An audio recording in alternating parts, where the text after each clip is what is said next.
Olá, sejam todos bem-vindos à nossa Escola Superior de Advocacia da OAB do Rio Grande do Sul, a nossa escola que tem 35 anos de existência.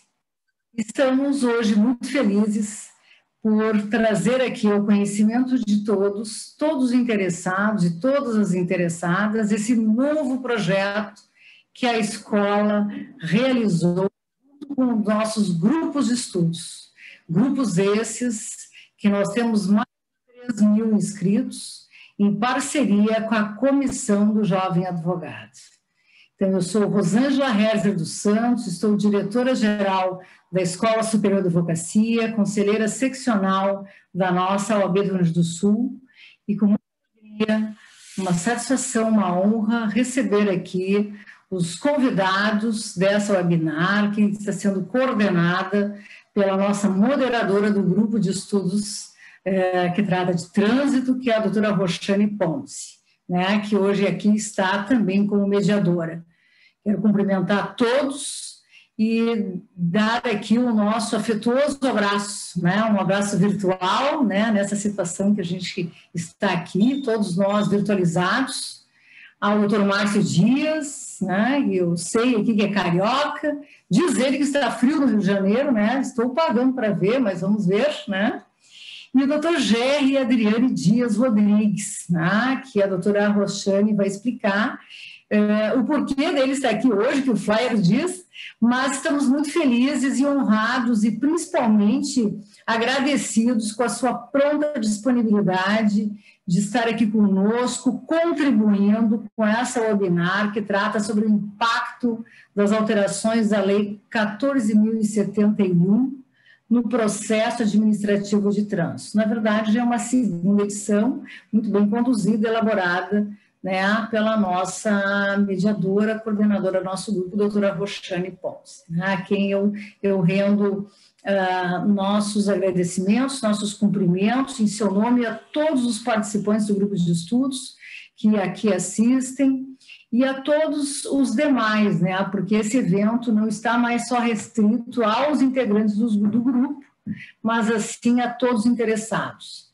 Então, também quero aqui cumprimentar a audiência, a nossa assistência, ao nosso canal do YouTube, né, esse evento será depois do término dele, colocado no nosso canal. Não conseguimos fazer ao vivo neste momento, uma vez que estamos transmitindo um outro evento neste momento, que é o lançamento de uma obra, né?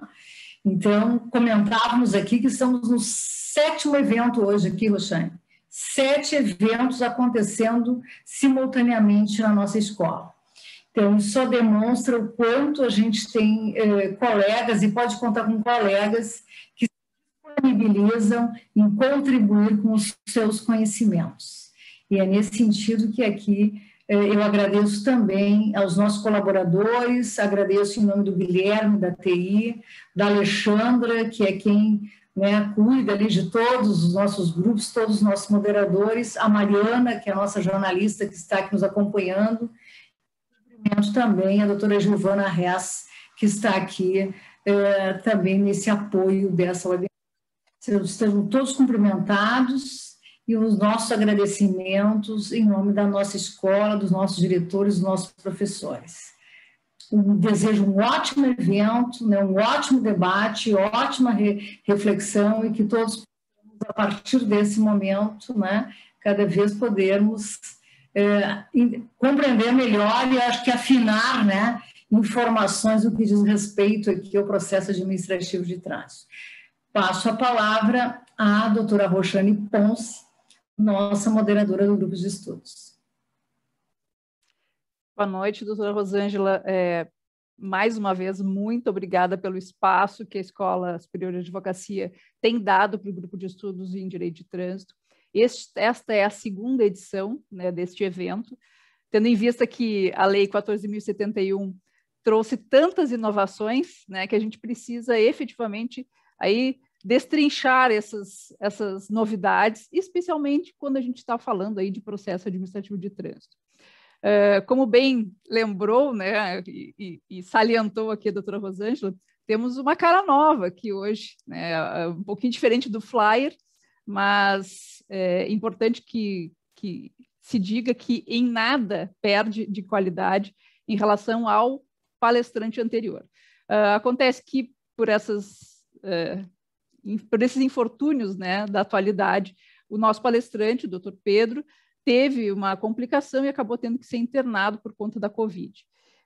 Além de desejar melhoras, né, para ele, tenho certeza que vai sair dessa aí muito melhor do que entrou, acabou deixando esse espaço e, né, lembrou, obviamente, do Dr. Gerry Adriani, que depois vou ler todo o currículo dele aqui, que se prontificou, né, de última hora para vir falar aqui conosco. Prova de que tem conhecimento e capacidade, né, para debater qualquer assunto em qualquer momento. Também não seria diferente por conta, né, do currículo do Dr. Gerry Adriani. Queria agradecer também a minha colega de moderação, a doutora Giovana Hess, que está aqui hoje nos bastidores, né, e sem a qual a gente não conseguiria fazer esse evento sair do papel. E, mais do que nunca, todo esse back-office aqui que acaba existindo nesses eventos, né, porque sem a qual, assim, sem essa técnica maravilhosa aqui, nós não teríamos resolvido todos os problemas de acesso, né, que a gente estava tendo probleminha aqui dos nossos palestrantes de entrar. Então, sem eles, sem dúvida, a gente não teria um evento de qualidade. O assunto que nós vamos debater, né, o impacto das alterações da Lei 14.071 no processo administrativo de trânsito, é apenas uma pincelada que a gente tira dessa legislação e tenta dar um enfoque justamente nessa questão do processo administrativo. Por quê? Porque a gente fala muito das outras alterações, né? A própria mídia traz muito a questão, é a cadeirinha, é o aumento de pontos, não que isso não tenha a ver com o processo administrativo, né? Mas aumentou aí o limite do tempo da CNH, de validade da CNH, e não se fala muito de como, né, vai se dar, especialmente para os advogados, né, que tratam, que lidam nessa área aí do direito de trânsito, do processo administrativo, não só também advogados, né, aqueles que atuam do outro lado do balcão, quem trabalha com os órgãos de trânsito, também tem muita dificuldade para implantar essa nova legislação de forma que atenda a todos os princípios constitucionais de contraditório, ampla defesa, publicidade, enfim. Então, por conta disso, né, nós, além do sucesso da primeira edição, que contou com a presença do Dr. Júliver Modesto e do Dr. Carlos Crepaldi, sempre, né, a gente primando por esses dois enfoques, um da advocacia e outro oriundo dos órgãos de trânsito. Dessa vez, né, a gente quer aprofundar alguns pontos que ficaram um pouco, né, sem detalhamento no outro evento, com duas pessoas, né, também representando tanto a advocacia como os órgãos de trânsito, mas com uma visão um pouquinho diferente. Então, hoje nós temos aqui conosco o Dr. Márcio Dias, que é advogado, presidente da Comissão de Direito de Trânsito da OAB da Barra da Tijuca, no Rio de Janeiro. Ele é membro do Tribunal de Ética e Disciplina, também da Barra, e conselheiro efetivo da 57ª subseção da OAB Barra da Tijuca. Ele é pós-graduado em Direito e possui MBA em Inovação e Gestão Pública, estando agora, que eu sei, né, doutor Márcio, na sua segunda pós-graduação em Direito Digital. Vai voar muito, né, esse nosso colega aí na área de trânsito. O doutor Gerry Adriani Dias Rodrigues é policial rodoviário federal desde 1994. Ele é formado em Gestão Pública e pós-graduado em Planejamento e Gestão de Trânsito. Foi chefe da divisão de multas da PRF, e após comandou a PRF no Rio Grande do Sul dos anos de 2012 a 2015. Ele foi conselheiro do CONTRAN, membro das câmaras temáticas de formação de condutor e esforço legal, e assessorou o deputado Hugo Leal, que foi aquele deputado, autor da Lei Seca, lá na Câmara dos Deputados. Em 2019 a 2020, ele foi o nosso dirigente máximo, né, o presidente do Denatran. Atualmente, ele nos deu a honra de estar aqui de novo no Rio Grande do Sul e está como chefe do núcleo de processamento do policiamento da PRF do Rio Grande do Sul. Como vai se dar hoje o nosso evento? Tá? Nós separamos algumas perguntas, então é como se fosse um diálogo, né? Eu ouvi um pouquinho de vocês. Podemos começar pelo Dr. Márcio Dias, e eu queria até para a gente delimitar a questão de tempo, se possível, ficar aí as respostas em torno de uns 10 minutos, para que o nosso público possa formular perguntas e ouvir a opinião de vocês sobre essas situações. Eu queria começar, doutor Márcio, falando sobre talvez um dos pontos, né, que a gente tem, eu acho que, óbvio, tu não trabalha na administração pública, mas, né, estando do outro lado e ainda, né, tendo todo esse circulando tão bem, né, nesse meio, sabe das dificuldades de implantação desse processo único, né, ou concomitante, que veio com a alteração do artigo 261, parágrafo 10 do CTB. A resolução 723, que foi alterada agora pela resolução 844, ela também trouxe mais elementos aí para como que esse processo único ou concomitante ele deve ocorrer, né, naquelas infrações que têm previsão autônoma de suspensão do direito de dirigir. No Rio de Janeiro, eu sei que se chama de infrações mandatórias, né? Aqui no Rio Grande do Sul, a gente fala processos de suspensão por infração.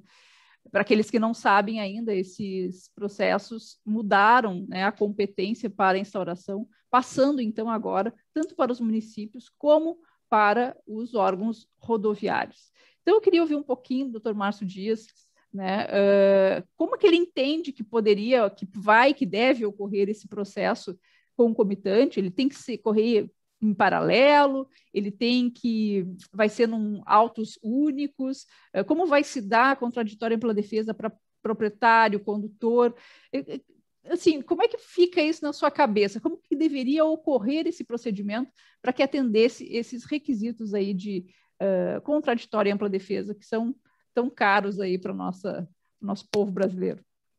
Primeiramente, boa noite a todos. Agradeço o convite por parte da doutora Roxane, que veio representando a doutora Rosângela e todos da OAB Rio Grande do Sul. Fico muito lisonjeado com o convite e já vou entrando na resposta em que a doutora Roxane acabou de me arguir sobre essas questões do processo administrativo de trânsito.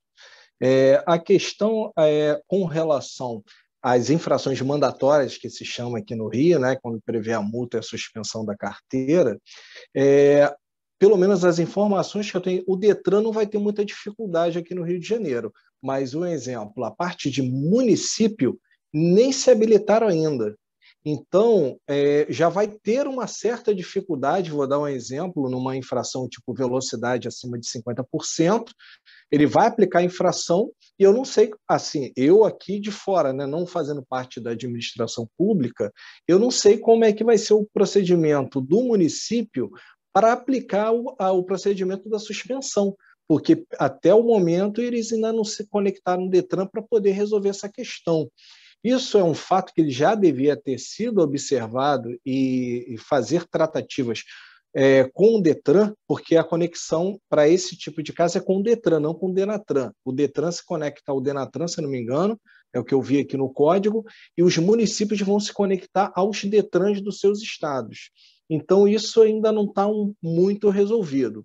Com relação ao direito de defesa, atrapalha um pouco, principalmente uma pessoa que está de passagem no município, né? Porque todo o procedimento de defesa vai ser num município que ele só estava de passagem. Digamos, eu estou aqui no Rio, vou viajar para Ribeirão Preto, em São Paulo, aí recebo uma infração de lá para eu fazer a defesa e até uma suspensão de carteira, caso ocorresse, eu teria que contactar Ribeirão Preto. Muitos Detrans ou secretarias também de trânsito, a gente tem dificuldade de acesso às informações, de auto de infração, número de processo, acompanhamento de processo. Muitos órgãos de trânsito são deficitários nesse quesito. Vou dar um exemplo, eu advogo aqui no Rio e no Distrito Federal, onde eu tenho a filial do meu escritório. No Distrito Federal, eu tenho muita dificuldade com o Detran do Distrito Federal. Hoje mesmo, um cliente me contratou aqui para fazer uma defesa de uma lei seca. Fui tentar enxergar os dados da infração, não consigo. O portal só dá acesso ao proprietário do veículo, nós que somos os procuradores, eu não consigo ter acesso. O Rio de Janeiro tem uma facilidade porque o Detran do Rio de Janeiro adotou a seguinte filosofia: de ter um diálogo com a OAB.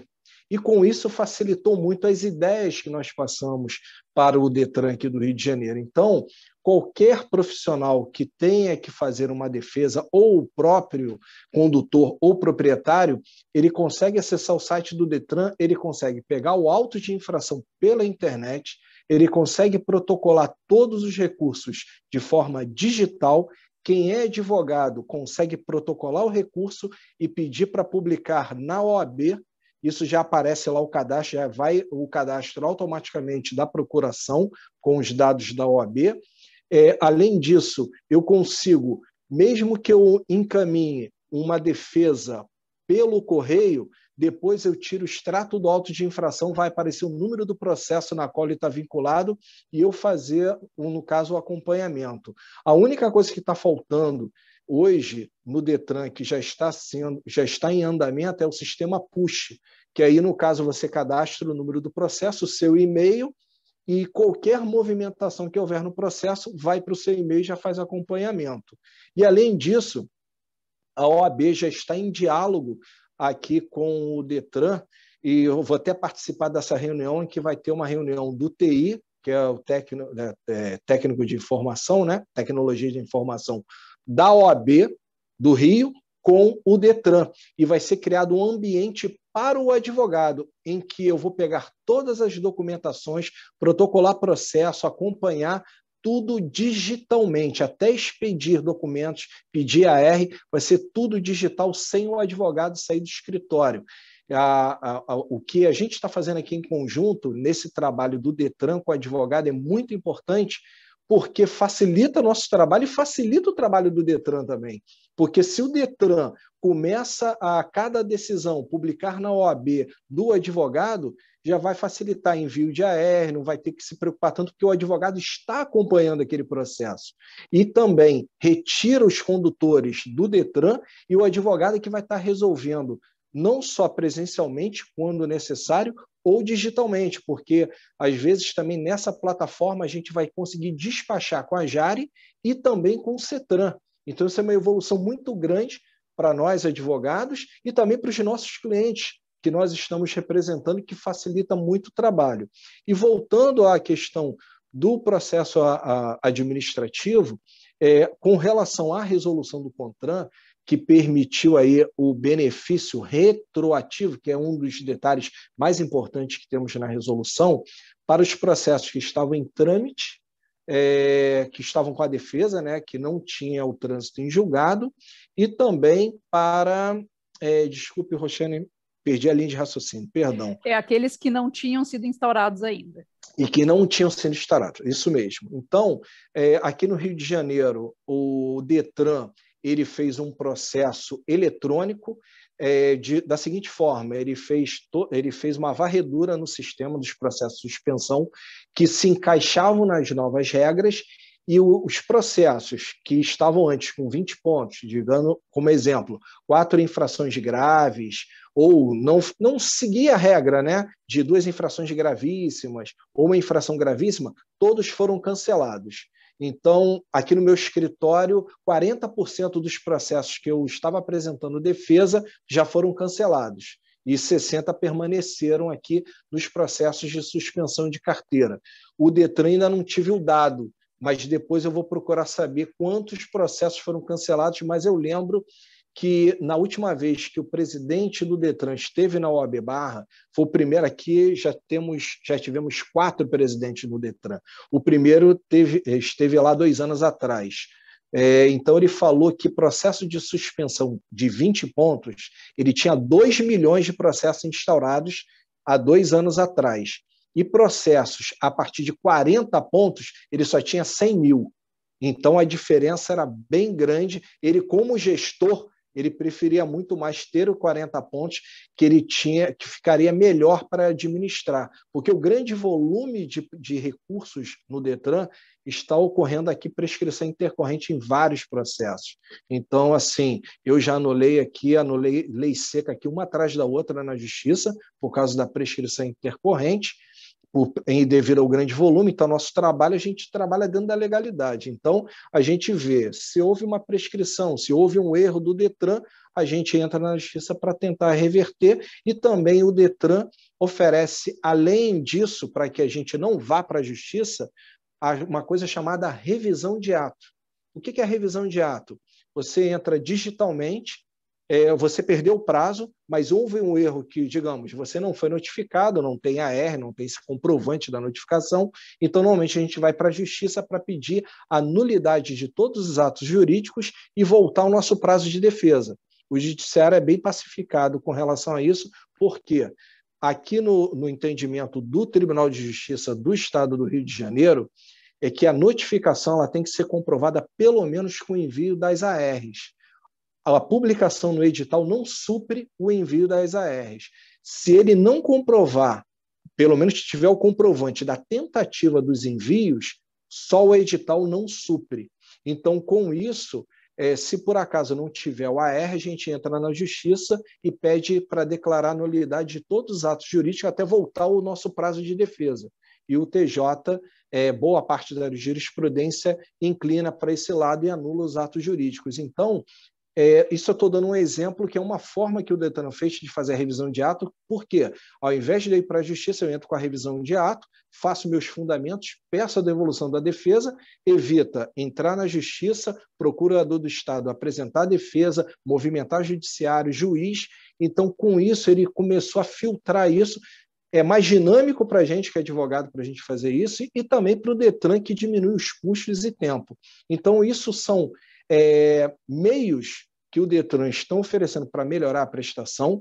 O que está na lei, a gente está aplicando, e dessa forma a gente está conseguindo concluir bastante coisa. Acho que eu me estendi um pouquinho, peço perdão, mas a vivência do Rio de Janeiro é importante a gente passar aí para o restante do Brasil, que da forma que a gente está trabalhando aqui, acho que vai ser um belo exemplo para os outros lugares do Brasil também, Detrans principalmente, seguir esse exemplo para facilitar o trabalho aí dos advogados e também da população de um modo geral. Não, 100% dentro do tempo, doutor Márcio. Eu vou passar a palavra para o doutor Gerry e já pense, porque eu gostaria de ouvir um pouquinho como é que o Rio de Janeiro, e eu sei que o Rio de Janeiro foi um dos poucos estados da federação que tentou, né, esse processo único e concomitante ainda antes das alterações da 12.000, de 12 de abril de 2021, ou seja, da 14.071. Então, depois, assim, uma avaliação mais ou menos de como estava funcionando e se isso pode continuar sendo implementado ou se isso precisa ser aprimorado. Doutor Gerry Adriani, com a palavra, queremos lhe escutar. Só o microfone, tem que habilitar o microfone. Agora sim. Tá ótimo. Boa noite aí, doutor Márcio Dias. Aí. Sua fala foi importante também para a gente. Até facilitou um pouco a minha vida, né? Ele já deu a introdução, ele facilitou. Bom, em primeiro lugar, agradecer o convite. O Pedro estava convidado, que é nosso colega aí. Ele infelizmente teve que ficar hospitalizado ali para melhorar o tratamento dele, estava em casa, mas está bem, assim, na medida do possível, né? Estive conversando com a esposa dele, e como nós somos amigos pessoais, além de colegas, a gente tem acompanhado de perto essa situação, e semana que vem devo estar em Brasília também, a gente vai estar monitorando lá e dando apoio para o nosso amigo. Aí ele disse, pô, Dias, ajuda lá. Será um prazer, até porque nós acompanhamos e fizemos, inclusive, sou um dos originários de algumas dessas alterações que já vêm fazendo parte aí da discussão já há alguns anos, né? Como conselheiro do CONTRAN, como membro da Câmara Temática de Esforço Legal, fui relator da primeira resolução 404 lá, que alterou e trouxe algumas questões interessantes. Até só estou contextualizando vocês aí para, às vezes, por que isso surgiu, né? Mas quando a gente foi mexer na resolução, eu não lembro se era 146, 149, 149, eu lembro que a relatoria ficou comigo e eu disse, olha, por que a ementa comenta sobre a notificação de penalidade de advertência por escrito, mas o corpo da resolução não tem, né? Essa foi a primeira impressão de que tem alguma coisa que precisa. Mas sei lá, não se concorda, acha que, não, mas não concorda ou não se concorda, não estamos aqui para cumprir a lei, né? Nossa finalidade é isso. Então, fui lá, fiz uma redação, trouxe alguns conceitos novos para discussão aí, tanto dos colegas lá, quanto esse assunto tem acompanhado, inclusive, com discussões judiciais a respeito de algumas questões que foram colocadas na resolução 404 e depois que veio a ser agora a 619, que sofreu uma nova alteração. E a questão do processo concomitante, e aí trazer um pouquinho, esse assunto não é novo, tá? É difícil se acompanhar tudo que tramita no Congresso. Quando eu fui para Brasília em 2007 e 2008, eu assumi a divisão de multas lá, eu acabei sendo o representante ali da PRF em todos os eventos que aconteciam na Câmara dos Deputados, no Senado, quando tratava de alterações do Código de Trânsito, tanto no Ministério da Justiça quanto algumas audiências públicas. E nisso nós começamos um trabalho lá para discutir o que o Código de Trânsito precisava ser alterado naquele momento, o que estava se discutindo, isso na perspectiva da PRF. E naquele momento se discutia como o processo precisa ser mais célere para as condutas mais graves. Esse foi o primeiro pensamento que nós tínhamos lá. Nós partimos do princípio de que não era lógico a forma como o Código tratava inicialmente, colocando lá, olha, dirigir sob influência de álcool é multa e suspensão do direito de dirigir. Tem duas consequências jurídicas, um mesmo fato gerador, e são tratados por órgãos distintos. No processo administrativo isso era estranho. Quando íamos para o processo penal, tu ia lá nos crimes de trânsito, tá lá, né? Tem lá minha detenção, multa, não é tratado por instâncias distintas, é tudo dentro do mesmo processo, falando isso de forma genérica.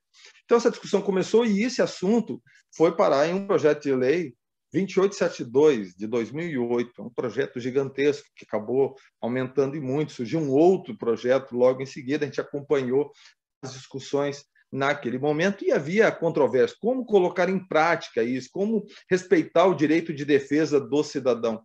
E a gente, do lado de cá, né, não do lado da defesa, mas agora do lado do órgão de trânsito, não, nós não queremos tirar o direito de defesa do cidadão, mas nos parece inadequado, por exemplo, e aí vou citar um exemplo prático para contextualizar, que eu pegue uma multa, uma infração de embriaguez, em que o processo transitou em julgada aquela infração no âmbito da PRF, está o exemplo da nossa casa aqui, Polícia Rodoviária Federal, e depois esse mesmo auto de infração, a STD vir a não ser aplicada porque o CETRAN entendeu que houve vício ou problema naquele processo do auto de infração. E como que um outro ente discute o processo administrativo de um auto referente ao qual ele não tem a competência originária. Então, estava muito confuso isso. Eventualmente, o CETRAN até podia ter razão que realmente tinha um vício.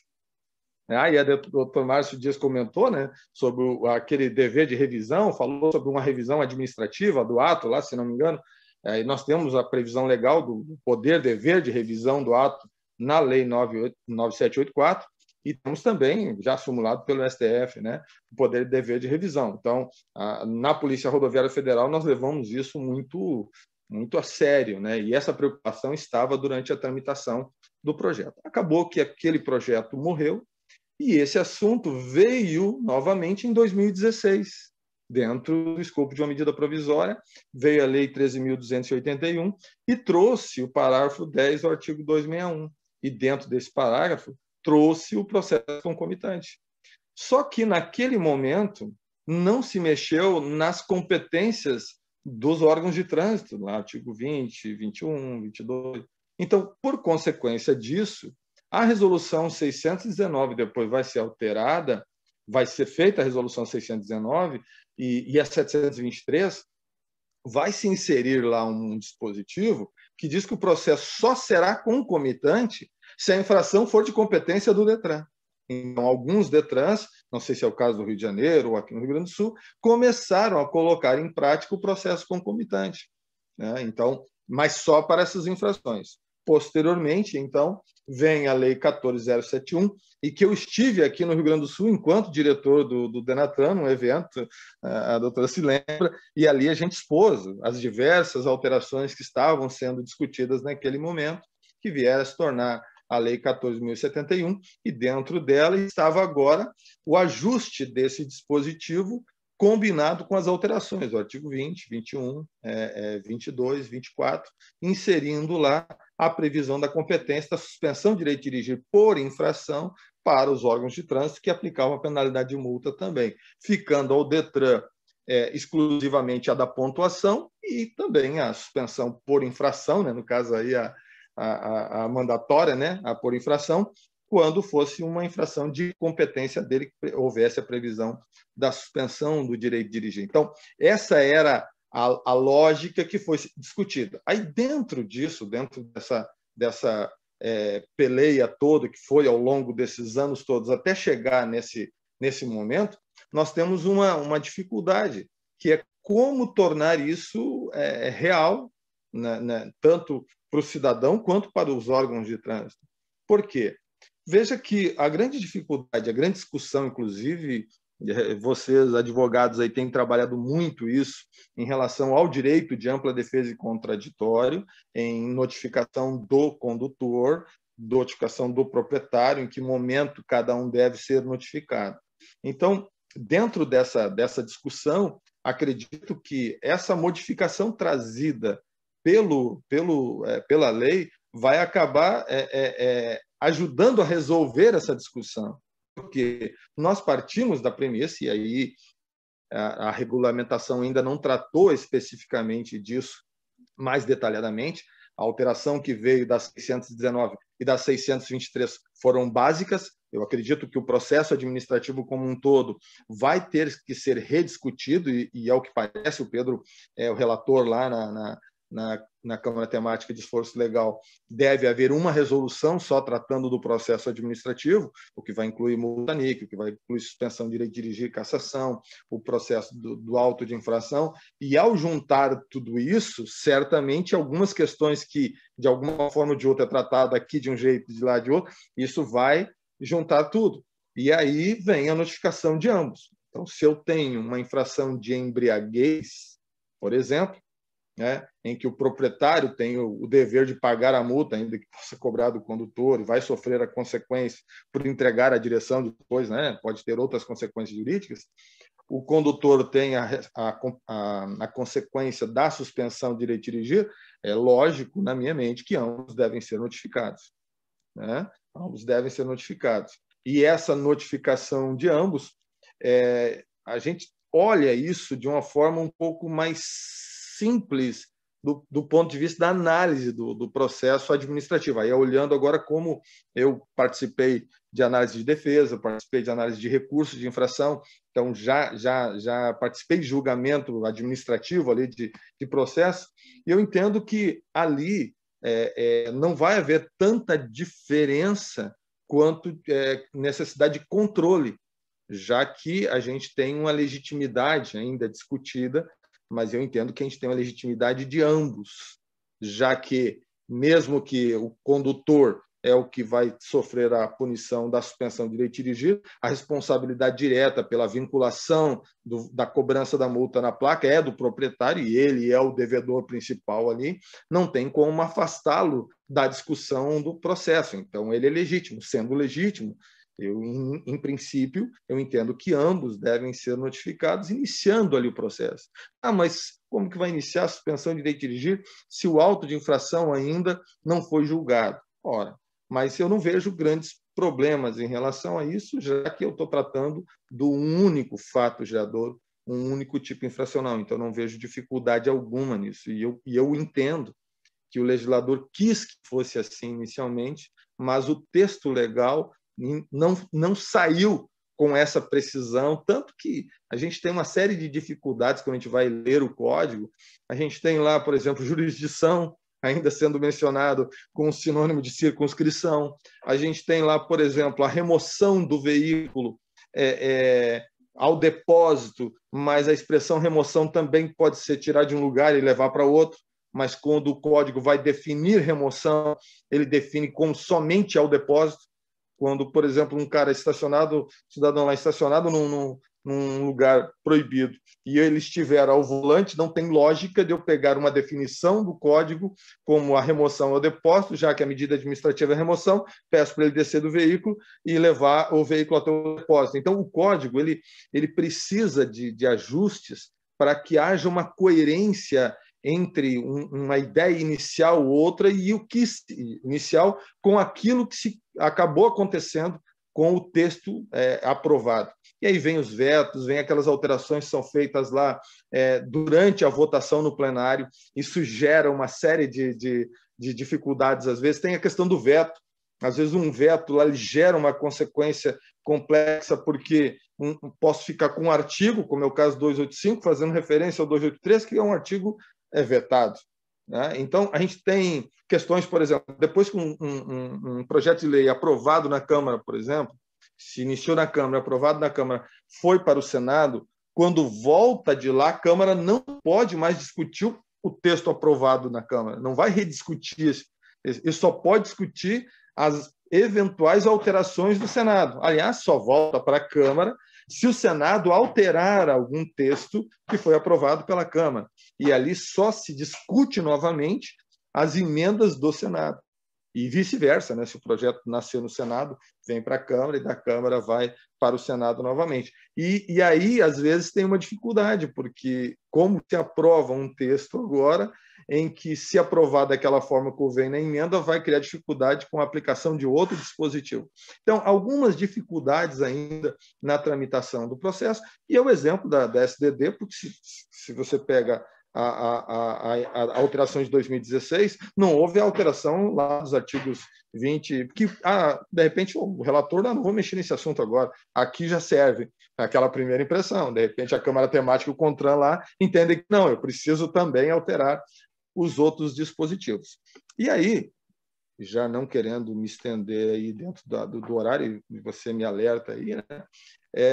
Passou um pouquinho, mas pode finalizar. Tá. Só para finalizar, a grande dificuldade trazida pelo Dr. Márcio Dias tem a ver mais com integração dos órgãos, tanto no ponto de vista sistêmico quanto de prática, até mesmo que o processo administrativo de trânsito não há uma consolidação disso tudo. Aliás, o direito administrativo não tem um código como tem o civil, o penal, né? A gente tem dificuldade por conta disso, são legislações esparsas, e isso causa dificuldade na hora que nós vamos discutir e aplicar a norma. E isso dá trabalho mais para os advogados e o cidadão acaba ficando refém disso. Só fazendo uma ressalva ao que o doutor Márcio Dias falou em relação ao condutor que está de passagem, isso já acontece em relação à multa, porque a multa tramita lá. Só que agora vai tramitar tudo de uma vez só, inclusive o direito de defesa relacionado àquela mesma SDD. E depois a gente vai falar sobre SNE, né? Aí eu puxo esse assunto para explicar um pouquinho do que se pensou quando eu estava no Denatran e está dando continuidade a isso. Isso mesmo. Pois é, Jair, sabe que eu sempre pensei que talvez a melhor solução nessa questão do processo único, e é bom que a gente divida aqui com o nosso público, que é uma vergonha, né? A gente passar por 6 instâncias para punir a pessoa. É óbvio que se utiliza do processo administrativo de maneira protelatória, e a finalidade principal do código, que é, né, dar efetividade, tirar das ruas o condutor que não tem condições de viver em sociedade, né, e isso acaba ficando prejudicado. Então, é óbvio que o processo único ele é muito positivo do ponto de vista do caráter educativo da punição, né? Tirar aquele cidadão que está colocando em risco a comunidade, né, do trânsito. Todavia, eu nunca compreendi muito bem por que essa competência nunca foi para quem já sabia fazer o processo administrativo, que era o Detran. Seria mais fácil se puxássemos todas as competências das multas que geram processo de suspensão, que são hoje está em torno de 21 artigos, se não me engano, 21 situações, né? São menos artigos, mas são 21 situações. Tudo isso para o órgão de trânsito estadual. Acho que isso teria, né, maior efetividade. A verdade é que talvez as alterações, e aqui é uma opinião pessoal, acabaram, ao invés de resolver o problema da competência, né, acabou gerando um problema, porque antes nós tínhamos o processo da multa, as 3 instâncias, depois o processo de suspensão, né, que vinha depois. Então, claro, tinha situações bizarras a pessoa bebeu e dirigiu, mas se ela bebeu e dirigiu por uma autuação que foi feita pelo Detran, ela vai ter as 3 instâncias, poderia ter um processo único no Detran, mas se ele bebeu numa rodovia, né, seja federal ou estadual, ele já teria 6 instâncias, então não teria um tratamento isonômico para ele. Mas entendo que antes ainda eu conseguia dar ao poder ao Detran de instaurar um processo de suspensão, mesmo que mais tarde. Agora, com a alteração da competência, isso acaba. Se o município não fizer o seu trabalho, se o órgão rodoviário não fizer o seu trabalho, esse cidadão vai tão somente pagar o valor da multa e corre o risco de não ser penalizado. As introduções aqui da mediadora são ótimas, ela fala mais que os palestrantes, né? Numa segunda fase, até para não tomar o tempo, a gente dá uma puxadinha nessa questão aí, até para contextualizar um outro fato, que quando eu estava na Câmara, nós levantamos esses casos para trazer como subsídio a discussão naquele momento, que era o fato de que o contrário também acontecia, de multas que estavam concluídas e que nunca chegou a se suspender o direito de dirigir. Então, o problema ele existe, né? Como solucionar, a gente entendeu naquele momento na discussão lá no Denatran e com alguns outros órgãos também que o mais eficaz seria mais eficaz e dar eficácia é interessante, mas dar eficácia é o que já estava previsto, o processo concomitante, em que não daria para abrir mão de, se ele quer multar, ele vai ter que aplicar suspensão de direito de dirigir. Se ele quer arrecadar, vamos pegar aí essa expressão, né? Ele vai ter que ir para a coisa mais importante para mim do código, que é tirar o mau condutor da via e celeremente, não demorar tanto para que isso aconteça. Sem dúvida. Márcio, como é que funciona ainda os processos únicos aí do Rio de Janeiro? Como é que se deu antes dessas alterações? Aqui, antes das alterações, o Detran do Rio de Janeiro já tinha aplicado esse sistema. Então, vou dar um exemplo, uma lei seca, né, que é uma infração que prevê a multa e suspensão. Ele enviava a notificação de autuação normalmente, apresentava defesa, se desse indeferido ou a pessoa não fizesse nada, vinha a próxima notificação da penalidade. Só que o Detran, eu fiz até uma crítica, eles estavam alterando o layout e isso tem que servir até de sugestão para o Denatran. O que estava acontecendo? Ele mandava o layout da notificação normalmente como uma penalidade de multa. Lá no meio da notificação, em letras minúsculas, ele falava assim, essa notificação é de penalidade de multa e suspensão de direito de dirigir, e dava todas as observações, que ele tinha direito à defesa, que se não apresentasse a defesa, a próxima etapa seria entrega da CNH, mas a letra pequenininha. Só que assim, na prática, nós que trabalhamos com recursos de infrações, a gente sabe que a pessoa pega aquilo e não lê a letra pequena, ele olha a penalidade de multa, código de barras, paga aquilo e deixa aquilo circular para frente. E aí o que acontece? A próxima era a entrega da CNH. Aí depois a pessoa procurava para tentar reverter. Eu fiz essa crítica e esse layout tem que ser aperfeiçoado. Ainda falei, gente, o layout tem que ser em letras garrafais, notificação de multa e suspensão de direito de dirigir, e explicar para ele, porque se botar em letras miúdas, pequenas, a pessoa não vai conseguir identificar, mas estava circulando dessa forma. Pois não, fala aí, Jair. Márcio, só para concordar e apoiar isso que tu está falando, a PRF começou a fazer o envio de multas NPs que havia sido paga antes do envio da NP. Só que por algum problema de sistema, foi o layout errado. Era para ir um layout com uma informação bem clara que a multa estava paga. E Sim. Foi um layout de uma multa comum, que iria o código de barras embaixo. Mas como não tinha geração de código de barras, estava sem código de barras, mas aquela informação do boleto. E no final lá, 00. Ou seja, não tinha nada para pagar. Ok? Autuação. Mas ninguém leu aquilo ali. Choveu de reclamação que ele não estava contestando a infração. Ele só estava contestando que estavam cobrando dele de novo. mas ele não leu que lá não tinha código base e não tinha valor a pagar. Claro, nós erramos, porque houve um problema no layout, que era para pegar um, foi pego o outro, mas a pessoa não leu. E a maior parte das pessoas não lê textos pequenos. Por isso que quem vai notificar, para preservar o direito do cidadão, ele tem que ser claro. É lá, notificação de autuação por infração de trânsito e instauração do processo de SDD, suspensão de direito de dirigir.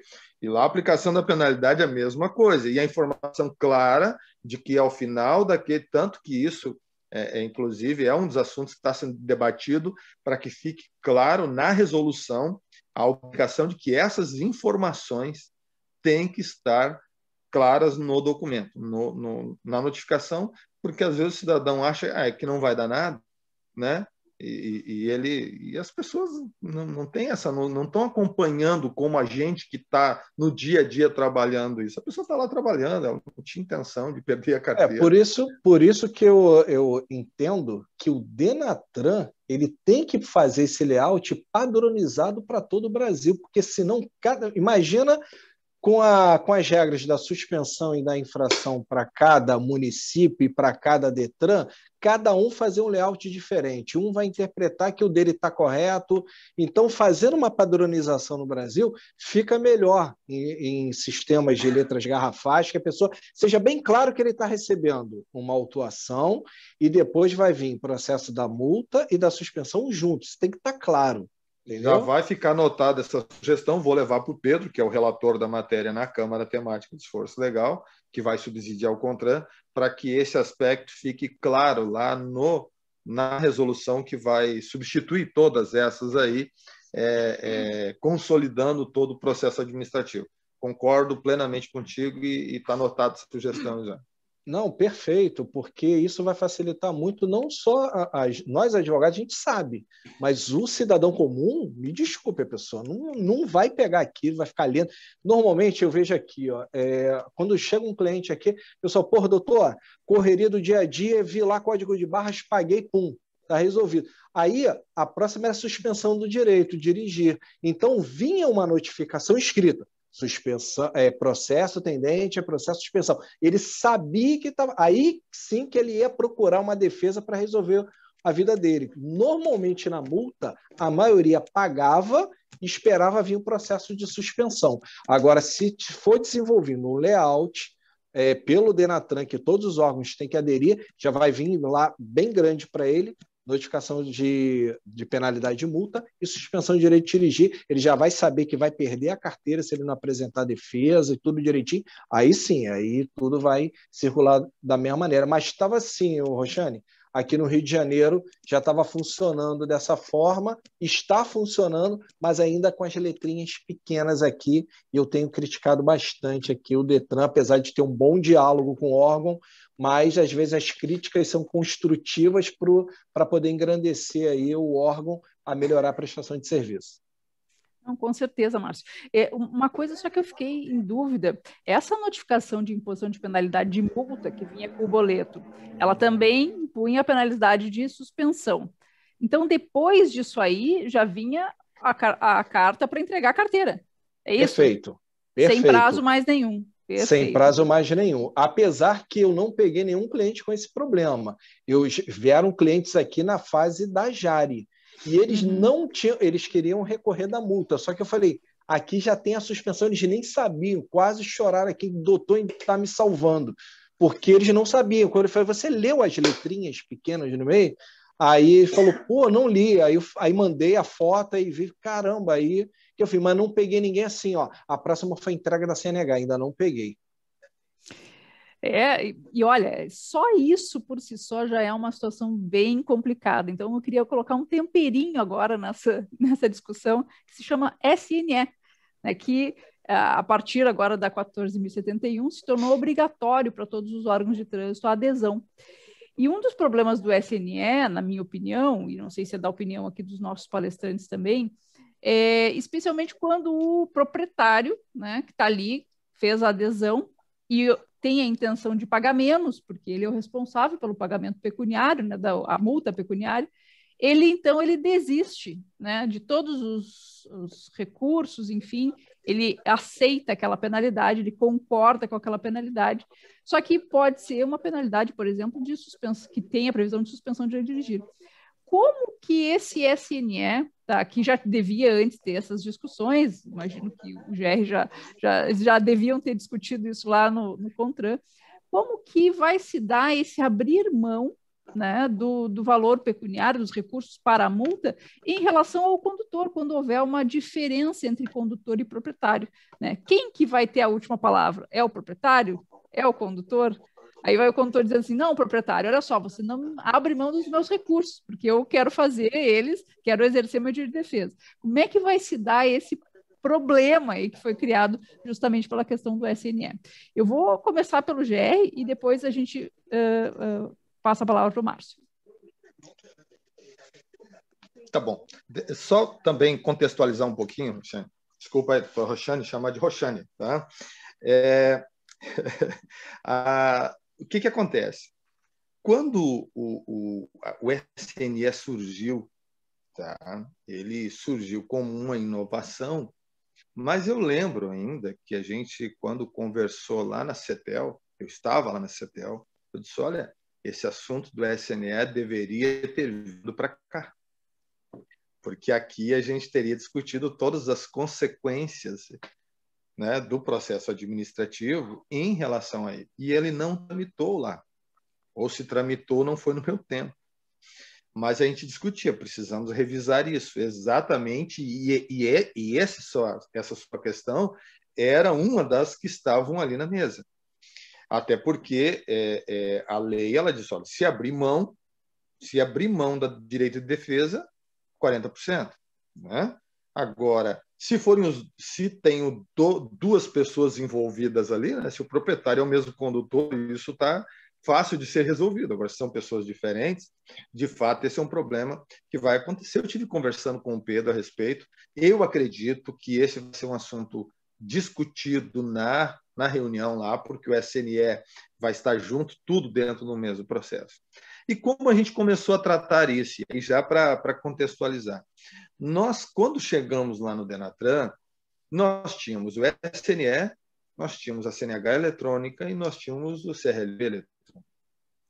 Qual foi a compreensão que nós tivemos naquele momento? O cidadão é horrível. Se ele viaja, como o Márcio Dias estava comentando, se ele viaja, imagina ele sair, passar em diversos lugares, sofrer autuação, tá? E ele não conseguir essa informação, porque o doutor vai ter informação lá no registro do veículo. E ele não tem essa informação. Ele só tem essa informação eu acho que deu um probleminha na tua internet. O indica, fala com ele mesmo. Eu não peguei aí o... Cortou um pouquinho aqui, deu uma trancada, e aí tu estava falando... Volta um pouquinho. Registro. Tá. Isso. Isso. Então, vocês chegaram a ouvir ali aquela parte que eu comentei de que era um SNE, era CNH eletrônico e era o CRLV eletrônico. Então, nossa ideia foi o seguinte, vamos centralizar tudo num documento que não seja apenas um depositório de documentos, só para notificação de trânsito, mas que seja um canal de comunicação com o cidadão para todos os atos. Porque, venhamos e convenhamos, se cada órgão tiver o seu próprio sistema de notificação eletrônica, para que lado que o cidadão vai? Né? Então, se ele como condutor, e agora eu falo que é o que sofre a grande consequência, né? E ele dirigiu um carro de alguém do Rio Grande do Sul, depois dirigiu um carro de alguém do Paraná, depois dirigiu um carro de alguém de São Paulo, a dificuldade dele, se o proprietário não fizer uma comunicação devida com ele, ele ficava prejudicado no direito de defesa. O que a gente fez, então? Nós chamamos o SERP, nos reunimos lá, dentro da ideia do governo digital, de melhorarmos a comunicação com o cidadão, foi fazer o seguinte, a carteira digital de trânsito passa a ser uma central de comunicação com o cidadão. Quando ele já tiver a CNH eletrônica e com o CRLV eletrônico, tudo dentro do sistema, o SNE passaria a integrar a carteira digital de trânsito, o que aconteceu, e com isso Se eu sou o condutor e eu vou lá, consulto pela minha CNH, eu encontro todas as infrações relacionadas a mim lá no sistema. Já está disponível isso. Quem tem carteira digital de trânsito, basta fazer isso. O proprietário do veículo já tem essa facilidade, já está acessível a ele. E uma vantagem que não é só quem aderiu ao SNE, é todas as infrações. Mesmo se você não aderiu ao SNE, essa informação vai estar lá dentro. Então, se alguém foi autuado irregularmente lá, alguém pegou pela placa, anotou a sua placa errado porque deu uma diferença de um dígito lá. Que acontece isso, volta e meia. Isso é muito comum, principalmente quando dos carros de frota. E aí, a pessoa já tem como saber, olha, eu tenho uma multa lá no Rio de Janeiro, tá? Porque ela chegou aqui, mas antes mesmo de toda a comunicação, ela já entra na carteira digital de trânsito, tem toda essa informação, inclusive como condutor, não somente como proprietário. Tá? Então, essa inovação ela veio no sentido de resolver essa discussão. Lógico, não resolve totalmente, mas ela seria o início. Eu, pessoalmente, aqui, analisando o contexto da lei, não sei se o CONTRAN vai poder fazer isso, ainda temos que fazer uma discussão jurídica um pouquinho mais profunda com a própria AGU, vai ser o seguinte, olha, se a recusa, se for o proprietário e condutor, e o proprietário quiser abrir mão, vai ter que ter a concordância do condutor. Se for o condutor que abrir mão, tá? Se for o condutor que abrir mão do direito de defesa, tá? E aí o proprietário está tranquilo, porque se o condutor abriu mão do direito de defesa, fica liberado para o proprietário. Se o proprietário é o mesmo condutor, isso não tem problema. Então, inicialmente, a discussão ela começou, e o Pedro, a gente começou a conversar um pouco sobre isso, né? Porque esse assunto veio à tona, né? Não é novo, não, mas como fazer isso, se o CONTRAN poderia fazer esta restrição. Tá? Então, é um assunto que foi. Então, é um assunto que acabou fechando com essa linha da carteira digital de trânsito como uma solução pensada para que pudesse haver uma comunicação ágil e rápida entre proprietário e condutor, tanto para a indicação do principal condutor, quanto, que é uma alteração que está lá para ser feita, que é a indicação do condutor pela carteira digital de trânsito. Isso também é uma implementação que está sendo trabalhada, mas vai haver a necessidade, e aí foi a maior dificuldade, que é de todos os órgãos entenderem que o cidadão precisa ter um único canal digital na palma da mão para se comunicar. Facilita a comunicação. Deixa eu, Roxane, antes de entrar aqui no meu raciocínio sobre a SNE, queria só para apimentar aí, dar um adendo aí para o Gerry, que é interessante o debate, porque é o seguinte, você até comentou que com a SNE, a carteira digital, as infrações, a pessoa abre lá e ele já sabe que as infrações que ele cometeu em outros pontos da cidade. Com o advento da deliberação 85 do CONTRAN, que depois foi referendada pelas resoluções seguintes, o que está acontecendo? As infrações são lançadas só no órgão de trânsito.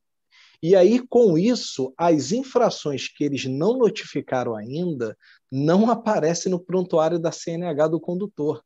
Isso eu estou falando porque a gente aqui no Rio está fazendo as ações para anular as multas da pandemia.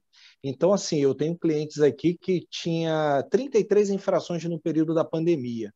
Aí, quando eu entrava, eu vou dar um exemplo, eu entrava no prontuário dele, 33 infrações. Quando eu entrava só no órgão de trânsito municipal aqui do Rio de Janeiro, apareciam mais 17 infrações e as infrações informando que elas só estavam registradas na Prefeitura do Rio sem ainda ser notificado. Então, lá no prontuário do Detran, habilitação, não apareciam essas infrações. Então, como eu estou fazendo as ações aqui para anular essas ações do período da pandemia, eu ainda tenho que entrar no órgão de trânsito, vou dar um exemplo, tem que entrar lá no DR, tem que tentar entrar na PRF, tem que entrar para ver se tem infração que não foi notificada, até por uma forma de garantir o meu cliente que eu estou pegando todas as infrações. Agora, o meu receio é se o meu cliente viajou para outros estados, para outros municípios, porque eu não tenho como entrar em mais de 500 municípios para saber onde que ele está. Então, isso está ocorrendo, até para saber, porque senão muita gente pensa que é só ver ali o prontuário que está tudo certo. Entendi. Mas o órgão, ele está registrando e não está notificando, e está lá a infração para enviar depois. É só esse adendo aí que é importante aí você saber, de repente, você leva ao conhecimento lá do pessoal, porque está acontecendo isso. Não, tá perfeito, okay? Perfeito. Eu entendo que todas as infrações que foram lavradas, foram validadas, elas vão comunicadas ao RENAINF para que o cidadão possa saber a qualquer momento. Ele tem que ter no RENAINF refletida a realidade dele, ainda que não... Até, e aí fazer só uma observação aqui, se me permite, houve até um questionamento judicial um tempo atrás aí, de que, poxa, mas ainda não virou pontuação e já tem infração lá no prontuário dele. Mas eu acho que aquilo é bom para ele. Ele saber, ele existe, não está valendo. Mas existe uma expectativa até para ele poder buscar um advogado, dele poder já verificar o que está acontecendo, procurar o proprietário do veículo, se não é o caso dele. Eu não vejo isso como algo prejudicial, exceto se isso estiver gerando alguma consequência jurídica negativa para ele. Mas a título de informação, tem que ser espelho de o que está aqui tem que estar aqui. Às vezes dá um problema de comunicação, o período de pandemia foi bastante complexo, mas eu entendo que tem que funcionar exatamente assim. Tá? Esse caso só está ocorrendo para as infrações da pandemia, o resto está tudo normal, mas como é um caso atípico, é importante quem está até nos assistindo saber disso, porque de repente vai analisar um prontuário, vai pensar que as infrações estão todas lá, quando vai no órgão de trânsito, vou dar um exemplo municipal, vê que tem mais infrações que ainda vão ser notificadas e não consta lá no prontuário do condutor. Então, assim, Roxane, eu vou só fazer... Já pode ir entrando, pode falando. Já posso entrar na SNE? Quero fazer assim, são dois problemas que eu tenho visto aqui, com relação à emissão, né, para aderir, e um conflito aqui do parágrafo 1º do 284 com o parágrafo 5º, que é uma coisa também que o Denatran também vai ter que enfrentar e vai ser importante a observação. Antes, o 282A, ele tinha o seguinte texto: o proprietário do veículo ou condutor autuado poderá optar por ser notificado por meio eletrônico se o órgão do Sistema Nacional de Trânsito, responsável pela autuação oferecer essa opção. Isso era anteriormente. Então, a faculdade aqui era do órgão de trânsito. Se ele oferecesse isso para o condutor proprietário, beleza. Agora, se ele não oferecer, ele não poderia ter. Normalmente, a gente que está ali no meio, a gente sabe que muitos estados não aderiam porque era perda de receita. Então, aqui no Rio de Janeiro era um exemplo. Não optava porque isso aí dava perda de receita, então não tinha nada que obrigava ele e deixava isso quieto. Então ninguém aqui conseguia a CNE. E aí o código teve alteração, e aí com a alteração ficou o seguinte texto: o órgão do Sistema Nacional de Trânsito responsável pela autuação deverá. Então ele passa a obrigar o órgão de trânsito a oferecer ao proprietário do veículo, ao condutor autuado, a opção da notificação eletrônica. Só que, vou dar o exemplo Rio de Janeiro, eu entrei aqui no site do SNE e eu estou vendo que o Rio de Janeiro está em vermelho, ele não está ainda como aderido, eu não sei se na realidade já aderiu, mas aqui está apontando que está vermelho e que não aderiu. E aí, o proprietário condutor, o Código de Trânsito agora obriga o órgão de trânsito do Sistema Nacional de Trânsito a oferecer isso para ele. Se está obrigando a oferecer isso para ele, é direito dele ter, digamos, eu quero desconto, eu quero abrir mão da minha defesa, ele tem que entrar nisso. Então, assim, meu entendimento, o órgão de trânsito não poderia nem emitir a notificação, nem iniciar a notificação, porque ele já vai emitir uma notificação viciada. Ele não, se o cara quiser a CNL, ele não vai conseguir, porque o órgão de trânsito não aderiu. E aí a culpa é do condutor, a culpa é do proprietário que quer aderir? Não é. O órgão de trânsito tem que resolver isso. Então, eu estou vendo aqui também Santa Catarina também, tem verde e tem um vermelho, aí eu não sei o que está ocorrendo, mas o Rio de Janeiro aqui especificamente, eu sei que eles estão trabalhando para resolver isso, mas no meu ponto de vista, não poderia nem começar a iniciar a emitir notificação, porque a pessoa vai lá no Detran, eu quero ter o meu benefício do desconto, quero abrir mão da defesa e quero pagar com desconto. O cara, não posso te dar. E aí, como é que fica? Vai discutir na justiça? Como é que vai ser o problema? Então, isso é um problema que já está ocorrendo aqui no Rio de Janeiro. O segundo ponto importante que eu falei sobre o conflito, né, dos parágrafos é o seguinte: o 284, parágrafo 1º, ele fala o seguinte: caso o infrator opte pelo sistema, pela SNE, conforme regulamentação do CONTRAN, e opte por não apresentar defesa prévia e nem recurso, ou seja, defesa da autuação e da penalidade, reconhecendo o cometimento da infração, poderá efetuar o pagamento da multa em 60% do seu valor em qualquer fase do processo até o vencimento da multa.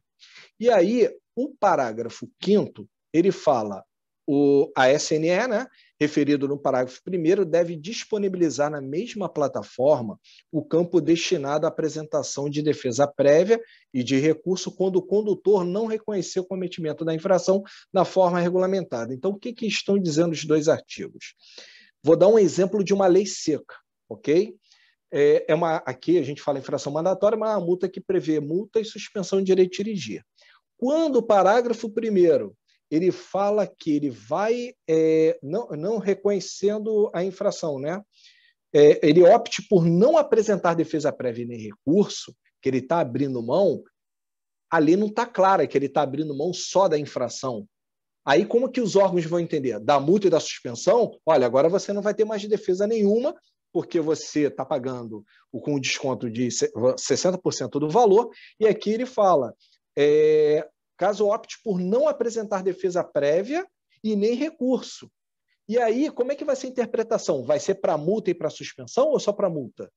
Aí que é o problema, que tem que estar muito claro isso. Uma resolução do CONTRAN vai poder suprir esse problema. No meu ponto de vista, ele só está abrindo mão aqui da multa. Suspensão, ele tem que apresentar, tem que ter direito à defesa dele, que são duas penalidades distintas, porque aqui não está claro. E o parágrafo 5º, ele fala que só vai abrir a plataforma para ele apresentar defesa se ele não abrir mão, se ele não optar por não reconhecer a infração. Então, o que acontece?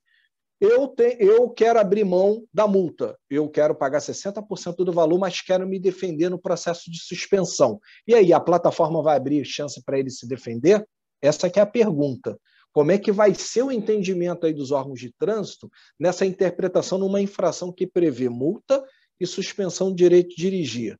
E também, com relação à plataforma abrir o prazo de defesa, no caso do parágrafo 1º, se ele por acaso não quiser fazer uso do SNE, desculpe, não quiser os 60%, ele vai ter direito a apresentar na plataforma as duas defesas. Então, isso tem que dar uma clareza para não gerar margem de interpretação. Isso é meu entendimento, que eu estou vendo aqui, porque quando a gente faz uma legislação, eu sei que a legislação, às vezes, não contempla tudo o que a gente está enxergando, mas é importante a gente ver essas minúcias para que o órgão de trânsito não dê uma interpretação e fale assim: já que você optou para abrir mão da defesa prévia e do recurso, né, você abriu mão das duas penalidades, da multa e da suspensão. Esse é que é o meu receio. Então, uma resolução ele pode regulamentar esse dispositivo e já falar que ele vai abrir mão da defesa da multa ou da suspensão. E assim, esse é meu entendimento, não sei se eu fui claro, mas eu acho que é um ponto para a gente debater aqui e ver qual o melhor caminho para dar uma interpretação para ambos os dispositivos. Se me permite aí complementar, posso, claro, doutora Roxane? Sim, com certeza. Essa questão aí desses dois dispositivos, eles, eu entendo que tem que ser renunciar a ambos, especialmente no caso da infração que gera STD, né? Vamos focar aqui, porque a que gera pontuação vai ter um momento específico lá. Até porque o fato gerador é o mesmo. Pegar sei lá, racha, esses casos todos que geram a suspensão do dirigir direta, né? E agora, inclusive, teria o direito tem a suspensão de direito de dirigir também por aquele que dá resultado positivo no exame toxicológico, né, que é uma suspensão de direito de dirigir fora da infração, né, uma terceira causa, né, terceira causa de suspensão de direito de dirigir, que é o artigo 148A. Né? Então, nós temos essa terceira situação aí. Então, eu vejo que, nesse caso específico, o abrir mão, eu vi que alguém colocou renúncia, eu não vejo uma renúncia a um direito indisponível, né? Tanto que você pode transacionar isso em outros casos aí, sem encerrar o processo, não quero discutir, né? A ideia é dar celeridade ao processo, esse desconto.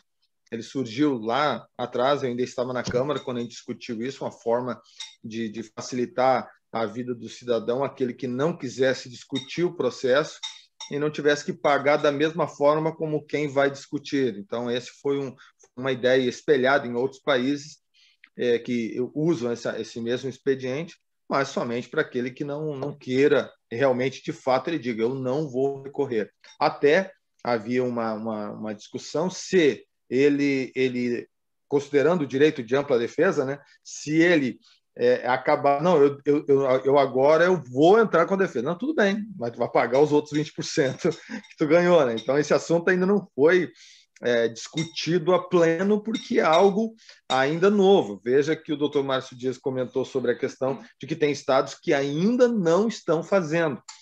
Meu entendimento acerca disso é o seguinte, olha, como seria ato vinculado, né, não cabe ao órgão decidir se sim ou não, e o cidadão vai lá e requer, eu entendo que ele tem direito ao desconto, mesmo que o órgão ainda não tenha aderido. Tá? Assim, no primeiro momento, eu entendo que é isso. Mas que o abrir mão teria que abrir mão de ambos, mas concordo com você. Isso tem que estar claro na regulamentação, para que não haja interpretações díspares entre os órgãos de trânsito para esse mesmo fato aí. Eu só estou falando isso, Jerry, porque isso aqui, pelo que eu estou vendo, é uma cópia, praticamente mantiveram, do 284, parágrafo 1º, que estava antes na legislação. É a mesma coisa, só que antes o processo de suspensão não tramitava junto, né, na infração mandatória, não estava tramitando junto. Então, um exemplo, antes só vinha a infração e depois vinha o processo de suspensão. Agora não, vem os dois juntos. Então, com o dispositivo, ele está dando margem à interpretação que você está abrindo mão das duas penalidades.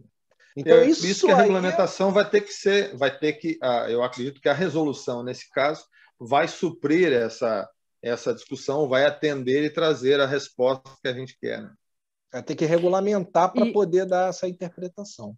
E olha que interessante, né? Vocês falando aqui, eu estava lendo o artigo e até fiquei pensando em outra coisa, como o advogado gosta muito de pegar, né, as minúcias, como disse o Márcio, o parágrafo 1º do 284, ele fala caso o infrator opte pelo sistema.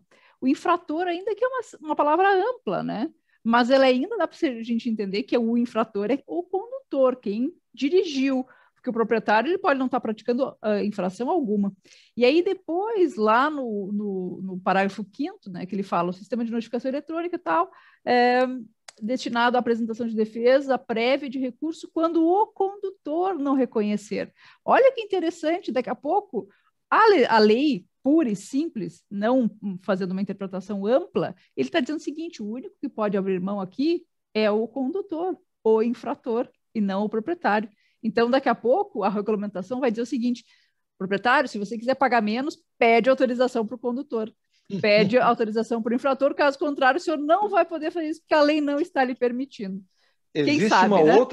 Existe uma outra discussão, doutora Roxane, que volta e meia eu ouço aí, até mesmo no sentido de que se a infração é de responsabilidade do condutor e o proprietário não é o condutor, ele não seria legítimo para contestar uma infração em que o condutor é o infrator.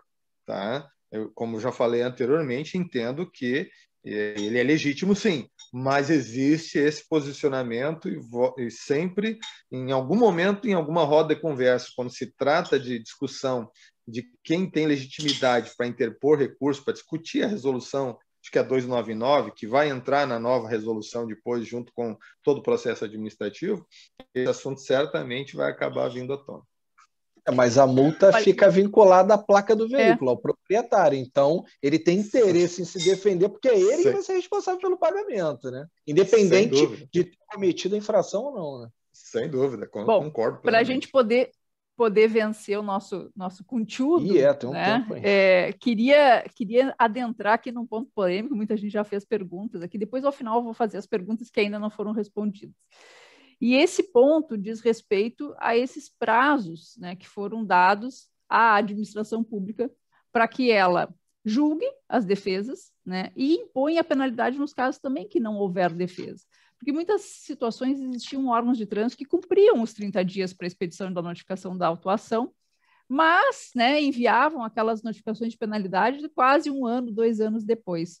E não vamos muito longe, estávamos falando aí do próprio DENIT, né, que autuava, estava meio bagunçado na época e demorava um século para enviar as notificações de penalidade. E sempre que demora é ruim, porque não dá aquele, como se diz, né, o caráter punitivo, educativo da punição, né, que ela seja rápida, que ela seja eficaz e certeira. Então, em relação à nova redação do 282, tá? Que impôs, né, que trouxe esses prazos de 180 dias para quando não houver apresentação de defesa e 360 dias para quando houver apresentação de defesa, ainda que a redação esteja meio, né, complicada, como diz o GR, a gente não consegue controlar o monstro depois que sai, né, nasceu, aí vai para as câmaras, né, vai para o Senado e cada um faz o seu remendo. Nessas situações específicas, e eu acho que as grandes dúvidas de todos que estão aqui é para saber em que momento que vai vigorar esses novos prazos. E aqui eu trago 3 opções, e aí, se vocês concordarem com alguma delas, né, que desenvolva aí o seu entendimento. Esse prazo de 180, 360 dias, ele vai entrar em vigor, né, pelo princípio lá da LINDB, né, no momento em que foi publicado, que passa a viger a Lei 14.071, ou seja, não interessa, pouco vai importar se os processos já estavam tramitando ou não, né, esses 180 dias ele entra, porque se trataria então de um prazo processual que tem vigência imediata, né, que é aquela teoria dos atos isolados, que tem a ver com processo civil, ou então ela só teria aplicabilidade para infrações, né, ou processos instaurados a partir de 12/4. Isso seriam as 2 opções, ou para aqueles processos em andamento, ou para aqueles que se iniciem após a vigência da lei. Ou ainda, né, tem uma terceira opção que eu pensei, poderia também se aplicar a partir de 180 dias ou 360 dias do dia 12/4, ou seja, processos mesmo que em andamento, né, a administração ganharia aí mais meio ano ou 1 ano, conforme o prazo aí que teria pendente de análise dessa defesa prévia. O que os nossos palestrantes acham sobre isso? Acha que foi uma alteração positiva, negativa? Como que o órgão, né, poderia melhor interpretar a aplicabilidade dessa nova alteração? Quem quiser comentar, levanta a mão. Já iniciei aqui já falando que eu falador, advogado é fogo, né? Deixou um microfone, a gente vai falando. Mas, Gerson, se quiser introduzir aí, fica à vontade, senão eu... Não, fica à vontade, Márcio. Já começou, vai aí. Não, vamos lá. Então, o que eu entendo? Primeiro, ele gerou aqui no texto uma nova classe de prescrição, que aí, no caso, ele tem que julgar em 1 ano quando a gente apresenta a defesa prévia. Então, existe a prescrição intercorrente, 3 anos, e fora as outras punições previstas lá nas resoluções, que é a punitiva de 5 anos, né? E tem da executória também. Eu entendo que já se aplica a partir de 12 de abril. Se eu apresentei uma defesa prévia a partir de 12 de abril, o prazo já está começando a correr na forma que está dizendo o 282. Que a gente vai ter aquela interpretação que eu normalmente até estou usando aqui nas ações aqui para anular as multas da pandemia. Mesmo que vier uma resolução para poder disciplinar o que está aqui, dizendo assim, ó, isso só vai se aplicar daqui a tanto tempo. Então, a lei está clara. Ela está dizendo que a defesa prévia, se ninguém apresentar, 180 dias ele tem que aplicar a penalidade. E se por acaso ele apresentar a defesa prévia, ela tem que ser julgada em 1 ano. Então, a partir de 12 de abril, se está na lei federal, é o que está dizendo, é o que está valendo. Não vai ter uma resolução que vai querer mudar o que está dizendo aqui. Tá? Por quê? Um exemplo, nas ações que não só eu, como outros colegas estão fazendo pelo Brasil para anular as multas da pandemia, a gente ataca diretamente a deliberação do CONTRAN e as resoluções que alteraram aquele prazo de 30 dias, estenderam aí, fazendo que a multa fosse 8 meses e assim sucessivamente. Então, na nossa petição, a gente está fazendo uma discussão jurídica, em um dos pontos a gente fala justamente que o ato infralegal não pode sobrepor o que diz a lei. Então, no meu entendimento, o 282 já começa a ser aplicado a partir de 12 de abril. Um exemplo, eu tenho entrado aqui com algumas defesas prévias aqui de processo de suspensão e também de lei seca, né, infrações mandatórias. Eu já estou colocando no meu sistema aqui os 360 dias para ele me alertar, que se não julgar, ou eu vou fazer uma revisão de ato pedindo cancelamento, se não fizer, eu vou entrar na justiça para poder pedir o cancelamento. Esse é o meu entendimento no momento, né? Isso pode mudar de acordo aí com o que vier aí, a gente dialogando aí, e se for entrar, porque isso acontece muito com a gente que é advogado, começa a entrar na justiça, começa a sair jurisprudência, e aí começa a mudar aí alguma coisa. Bom. Pode falar, gente. Deixa eu ver se meu... O que acontece? Só também contextualizando um pouco da questão da prescrição, né? O que acontece? A prescrição começou a ser discutida no âmbito do CTB, porque o CTB não tinha nada sobre prescrição. Tinha só o prazo decadencial lá de 30 dias, né, do envio da NA. E mais nada. Então, cada órgão estava usando, dependendo da esfera de governo, usando algum tipo de legislação. Eu vi casos até de usar o Código Civil, a mais variada opção. Quando eu fui para Brasília, na época a gente pegou a lei 9873 de 99, começamos a estudar e ver o que nós estávamos fazendo de errado e tentar melhorar caso houvesse alguma situação que, porventura, a polícia estivesse levando mais do que o prazo legal. Aí ajustamos tudo, fomos corrigindo alguns procedimentos ali, até para o controle do envio de notificações. E aí surgiu um impasse, porque nós tínhamos DETRANs e municípios que estavam usando outros prazos, porque a Lei 9873 de 99 ela é uma lei federal, né, aplicada aos órgãos federais, enquanto o Código de Trânsito, né, na classificação, é uma lei nacional. E embora o originador da lei é o mesmo, né, competência da União, a legislar sobre trânsito e transporte, fez o Código de Trânsito. E a lei, e a 9873 foi destinada aos órgãos federais, entidades federais. E aí, quando nós fomos discutir além o PL 2872, surgiu a ideia, não, então vamos fazer o seguinte, para padronizar, já que o CONTRAN não tratou disso, não existe essa discussão, não existe nada em regulamentação, vamos colocar na lei. E aí, então, está lá dentro do 2872/2008 uma proposta de inserção de limitação de prazos para envio de NP, julgamento de recursos, com consequências mesmo, que antes havia o prazo para julgar o recurso 30 dias, não havia uma consequência jurídica do não julgamento no prazo de 30 dias. Está lá ainda e não houve uma mudança em relação a isso. Quando eu fui relator da resolução 404, eu sugeri, olha, se nós vamos usar uma analogia para padronizar, considerando que a prescrição já está consolidada, né, no âmbito administrativo, que é 5 anos, vamos pegar a Lei 9873 e tomar emprestado para todo o Sistema Nacional de Trânsito, já que o órgão máximo é federal e a legislação é nacional. Então, essa foi a ideia inicial, nós apresentamos essa proposta lá, e aí foi utilizado, surgiu a ideia da prescrição. Bom, mas o prazo ainda estava muito extenso, então surgiu uma ideia lá, acho que do relator, alguém sugeriu inserir um prazo para a expedição da NP, um prazo decadencial. Agora perece o direito, não mais o direito de exigir, mas o próprio direito. O auto acaba sendo arquivado em consequência do não envio da penalidade. E aí, ficou essa discussão e, ao que me parece, ela não foi resolvida na resolução que mudou, acho que a 845, não está claro isso. Está claro para outras coisas na 844, que altera 723, mas não foi tratada na alteração da resolução 619.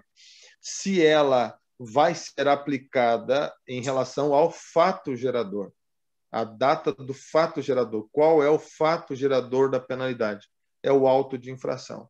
Sempre, exceto em casos em que o judiciário tem interpretado de forma diferente, doutor Rochane, a PRF tem utilizado como padrão a data do fato gerador. Então, no caso concreto, nós estamos considerando a data da infração. Então, a lei entra em vigor a partir do dia 12 de abril, infrações ocorridas a partir do dia 12 de abril, começa a valer o prazo de 180 dias, né? ou 360. Aí o texto ficou meio truncado, né? Realmente ficou meio truncado, mas 180 dias o prazo para envio da ANP, né? E se houver uma defesa prévia apresentada, nós temos aí 360 dias, tá? 360 dias para o envio da ANP. Até o relator queria menos prazo, mas é muito complexo, porque vai se discutir a questão do AR ou não AR, que isso ainda está presente, então, se é por AR, tem que esperar o retorno. Imagina toda a tramitação administrativa de uma multa em que tivesse que ser, sei lá, ao mesmo prazo de uma NA. É lógico, tem que ter um prazo delimitador, não pode o cidadão demorar tantos anos lá, às vezes nem lembra mais, o veículo já mudou de proprietário, a pessoa nem sabe o que aconteceu, daqui a pouco ele está tendo uma multa ali. Então, eu acredito que, do ponto de vista do direito de cidadão, o devido processo legal, a ampla defesa, o contraditório, como é que vai ser contraditório se eu não sei nem do que eu estou sendo acusado, né? Não faço ideia disso. Então, em relação especificamente à contagem dos prazos, nós entendemos que sim, a data que deve ser considerada é a data do fato gerador. Fato gerador, data da infração. Há uma discussão a respeito da pontuação lá na 723, porque a pontuação ainda não está consolidada, então não é o mesmo fato gerador, porque o fato gerador é a consolidação da penalidade que gerou a pontuação, porque até então havia uma expectativa de pontuação. Então, são questões ainda... E veja que decisões judiciais a respeito disso, volta e meia, isso ainda no Brasil, essas coisas não estão muito bem consolidadas, né? Mas eu prefiro, por uma segurança jurídica para todo mundo, adotar, nesse caso e nas alterações do Código de Trânsito em geral, a data do fato gerador. Mas eu acredito que a regulamentação vai discutir isso na Câmara Temática de Esforço Legal. Isso está, inclusive, com um dos assuntos. Não sei como isso vai ser tratado ao final, mas conversei com o Pedro e é um dos pontos que vai ser discutido certamente lá. Mas pensa assim, no meio de uma pandemia, toda uma situação, os órgãos de trânsito têm que movimentar tudo por uma expectativa de que não se sabia o que iria acontecer até a entrada em vigor da lei. Então, para o órgão de trânsito, para a segurança jurídica e estabilidade dos órgãos de trânsito, se nós formos adotar esse outro modelo, nós teríamos aí uma série de casos complicados para serem tratados. Me parece que isso só vai se resolver, né, Márcio, quando nós tivermos uma parte legal, legislativa, dentro do Código de Trânsito, tratando do processo administrativo e especialmente da prescrição, né? Porque aí tem que pensar também como é que o órgão de trânsito se organiza, né, sistemicamente, aí faz todas as alterações do sistema para compreender aqueles prazos prescricionais, decadenciais, e aí daqui a pouco altera de novo a resolução, aí ele tem que, né, reprogramar todo o sistema, e não é um negócio fácil. Não é que nem tu chegar em casa e fazer a instalação do Windows, por exemplo, né, que para alguns é bem difícil, mas é muito mais do que isso. Nós estamos falando de muitos dados que estão envolvidos. Rochane, só uma observação que eu achei importante, que o Gerry falou, é que ele falou que a data que vai, no entendimento, né, dele, seria a parte da data da infração. O que me chamou a atenção é que a gente tem, quando não apresenta a defesa, aí conta da data da infração. Agora, quando apresenta a defesa, para mim, era já a partir da defesa, da apresentação da defesa, e não da data da infração, porque, às vezes, a data da infração, até notificar, tem um número X de dias. Então, isso já vai estar contando para a prescrição lá dos 360. Então, assim, pelo que ali estou falando, assim, até coloco o tema ao debate, porque quando você apresenta a defesa prévia, o que a lei está dizendo aqui é que, no caso de apresentando a defesa prévia, ele tem 360 dias para julgar. Então, para mim, a prescrição começava a contar do dia da apresentação da defesa prévia. Quando ele não apresenta, aí sim seria da data da infração. Para a gente que é advogado, melhor tudo a data da infração, porque mesmo que apresenta a defesa prévia mais para frente, já está contando lá a infração. É só assim, um tema ao debate que é importante observar, porque a lei está dizendo que a partir quando o cara protocola a defesa prévia, ele tem 1 ano para julgar. Então, esse 1 ano conta da defesa prévia apresentada ao lado da data da infração. Esse que é o tema aí que a gente está colocando. O texto, desculpa, mas só até para tentar responder, o texto que a gente tinha pensado lá atrás ainda, lá em 2008, ele era bem claro a respeito disso. Dizia, olha, a data do começo da contagem disso é tanto tempo, a data da contagem desse é tanto tempo. Então, deixava isso muito claro. Com isso, acabou entrando ali, não estava no escopo do texto lá do projeto de lei, entrou depois, e eu já não estava, mas a gente não conseguiu acompanhar esses detalhes. Começaram a enxugar, né? Começaram a enxugar. E aí o texto acabou ficando mais simples ali na visão. Não, eu preciso ter um prazo.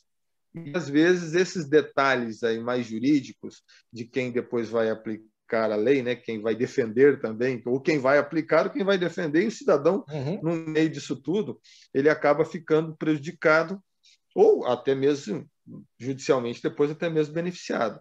Mas a leitura que eu faço ali, e até gostei da tua leitura, como órgão de trânsito, eu queria mais tempo, porque se eu fica muito pouco tempo notificar, chegar lá para que ele exerça o direito de defesa, realmente é um tempo curto. E aí todo mundo sabe. E aí vem uma discussão importante aqui, mas só para fazer um parênteses. A gente não quer gastar demais com o órgão público, mas quer que o órgão público tenha um monte de coisas para fazer num curto espaço de tempo.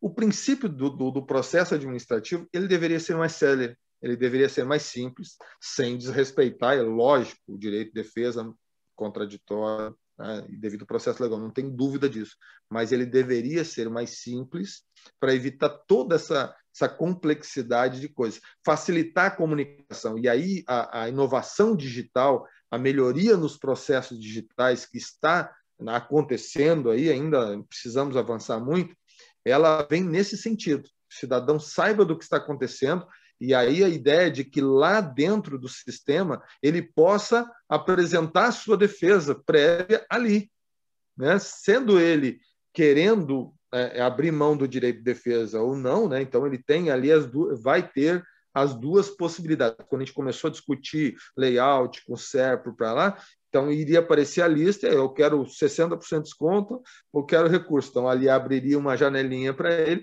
não quero defender, então ali ele teria todas as informações e iria para o caminho que ele quisesse. Essa ideia de construção demora um pouco, né? Toda a capacidade que os órgãos têm de atender a demanda. Mas eu entendo que o cidadão tem que ser bem informado. E o caminho digital, hoje, para mim, não tem volta, é a melhor forma. Quase todo mundo hoje que tem carro tem um celular ali, ele tem acesso à informação, precisa sim ser melhor informado, tá? Ele precisa tem que estar constantemente sendo informado. Eu lembro agora, só para encerrar, que meu irmão comprou um carro e eu fui com ele lá, porque eu levei ele no meu carro e depois ele vinha no carro que ele comprou na outra cidade. A pessoa que estava vendendo precisava entregar o documento para ele, mas era digital e ela não sabia como baixar aquilo ali. Aí, como eu sabia, eu cheguei e expliquei para ela. A senhora tem a conta no gov.br? Então, a senhora baixa o aplicativo, faz o login imediatamente. A hora de entrar na carteira digital de trânsito, já vai baixar o carro que a senhora tem. A senhora vai compartilhar o CRLV comigo. Ela ficou maravilhada de ter isso, mas ela não estava bem informada a respeito disso. Acho que o cidadão precisa ser... A comunicação do Estado com o cidadão tem que ser melhor, tem que ser todo dia.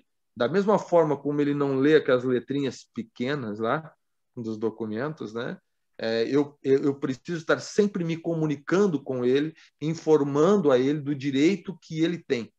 Só usar lá a lei de introdução aos normas do direito brasileiro, né? Não é suficiente, que ele tenha o dever de conhecer a lei. É um dever do Estado, dos órgãos públicos, estar sempre se comunicando com o cidadão, e eu acho que isso é o papel essencial de um Estado que respeita o cidadão. Perfeito, Gerry.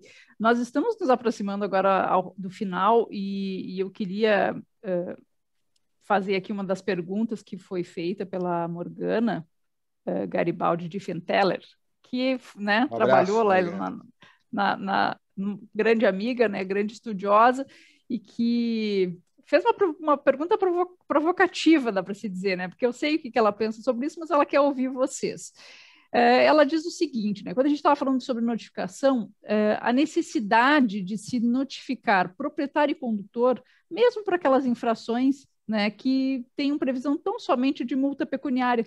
E aí ela traz aqui a questão de que, apesar de ter o valor pecuniário, também traz a questão dos pontos, e que em algum momento esse condutor tem interesse, né, porque eles podem se somar a outros e formar um processo de suspensão, ele teria, por ter interesse, ele também deveria ser notificado. O que vocês entendem sobre isso? Vocês acham que esses pontos aí são só uma expectativa de punição, ou isso aí realmente há um interesse implícito aí em fazer uma eventual defesa?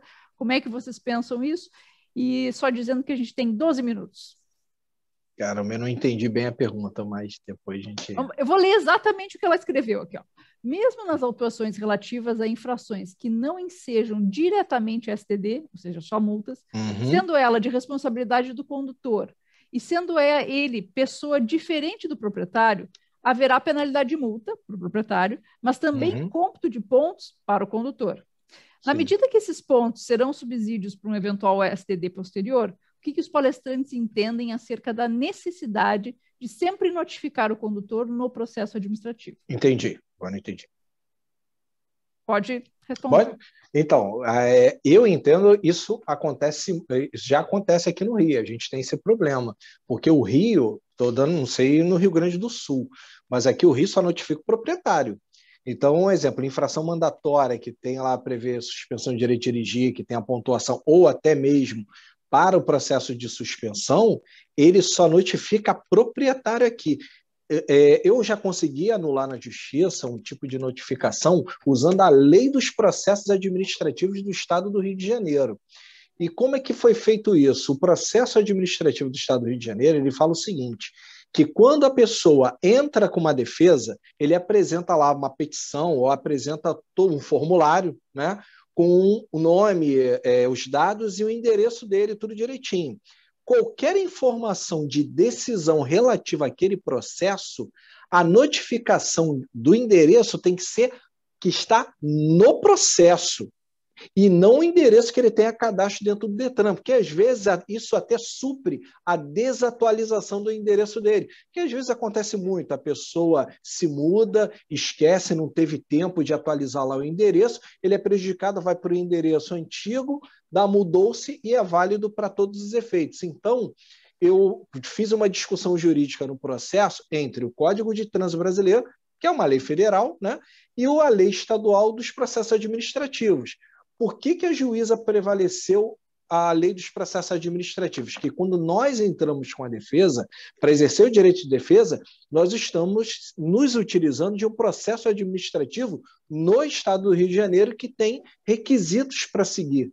Então, nesse requisito, ele fala o seguinte, tem que notificar o proprietário, mas a lei estadual de processos administrativos fala que tem que notificar o requerente no endereço que ele indicou na petição. Isso não ocorreu, eu consegui anular e voltar ao prazo de defesa e fazer a defesa novamente. É assim que nós, advogados, a gente tem que tirar água de pedra para tentar reverter a situação aí do cliente, mas pelo menos eu não permiti que ele tivesse a suspensão aplicada. Pode falar. Perfeito. Bom, seguindo o princípio da legalidade, e aí olhando somente o texto da lei, a lei manda enviar notificação apenas para o proprietário. Uhum. Isso está no artigo 282, né? Então, se eu olhar exclusivamente a lei, a ideia é essa. Agora, se eu olho o devido processo legal e ampla defesa e contraditório, eu tenho que pensar sempre que o cidadão que vai sofrer uma consequência jurídica precisa ter o seu direito de defesa. O entendimento que sempre foi tratado foi o seguinte: quando o condutor ele é indicado e o processo de suspensão depois, mais à frente, ou seja, ele é separado do processo de multa, o cidadão tem o direito de se defender nessa fase, o condutor. Por essa razão, né, não haveria uma necessidade dele ser notificado também da multa, já que são momentos distintos, né? E esse entendimento que vinha se trabalhando ao longo dos anos em relação às penalidades todas, né? Já que não havia o processo concomitante. Com o processo concomitante, em que a suspensão de direito de dirigir deixa de ser um ato a ser praticado depois da consolidação da multa e ela começa agora a surgir a partir do momento da lavratura do auto de infração, aí sim eu entendo que devem ser notificados ambos lá desde o começo, proprietário e condutor, para que o processo de SDD possa ter a sua validade.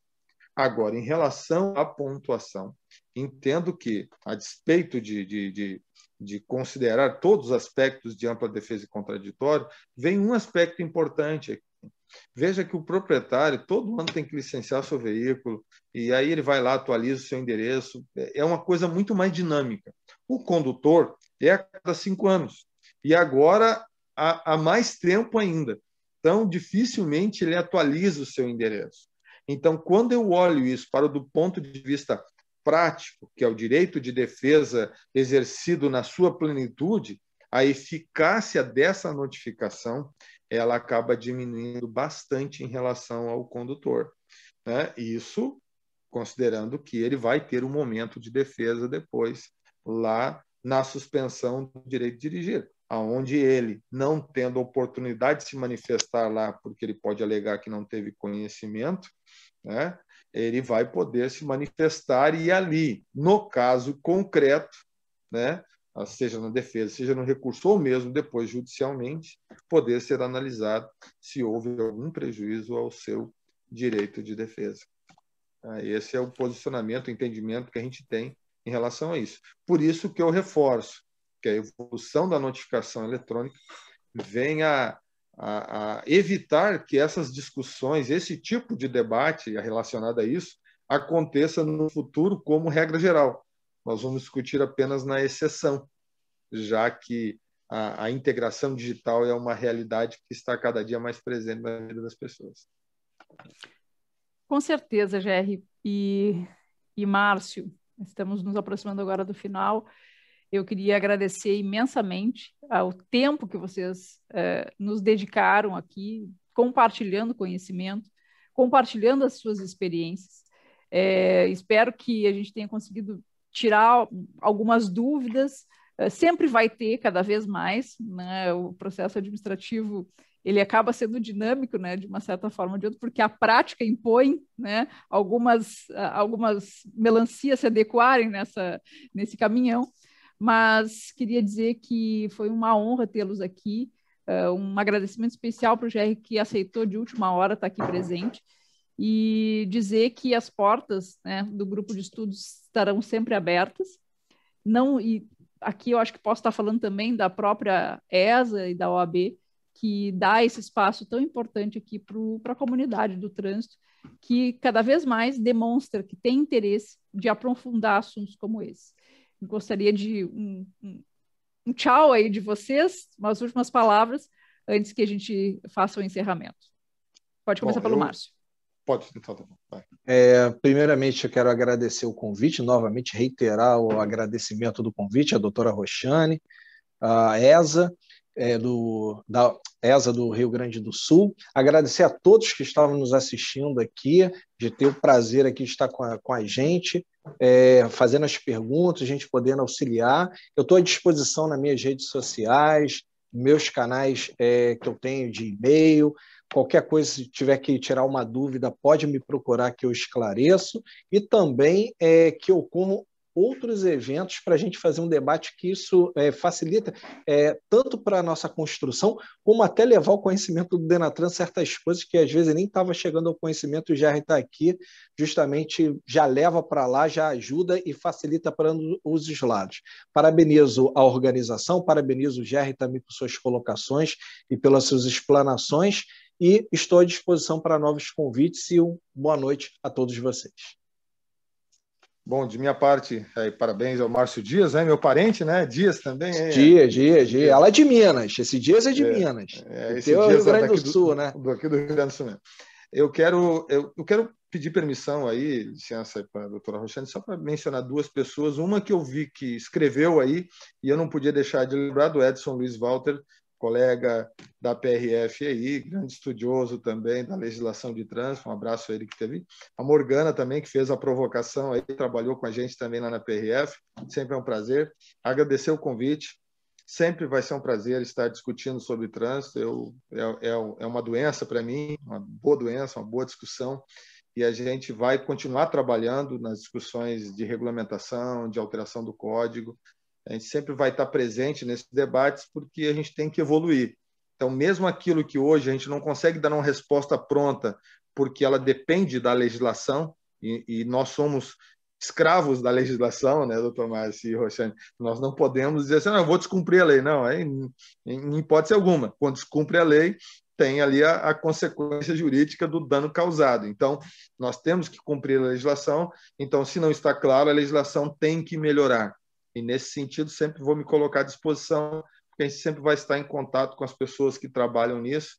Nem sempre é possível resolver tudo, mas, aos poucos, a gente vai lapidando a legislação para que ela atenda às necessidades da população brasileira. Então, um abraço ao AB, parabéns, mais uma vez, vocês são brilhantes. A intervenção da doutora Roxane ali tem sido brilhante sempre. E a gente está aí à disposição. Um abraço a todos e que venham outros eventos com essa qualidade. Bom, muito obrigado a todos que ficaram conosco até agora. O evento ele acabou não sendo transmitido ao vivo no canal do YouTube, porque havia um outro evento sendo transmitido, mas, né, será colocado lá para o acesso posterior. Então, agradecemos mais uma vez a presença e tenham uma boa noite. Boa noite. Boa noite.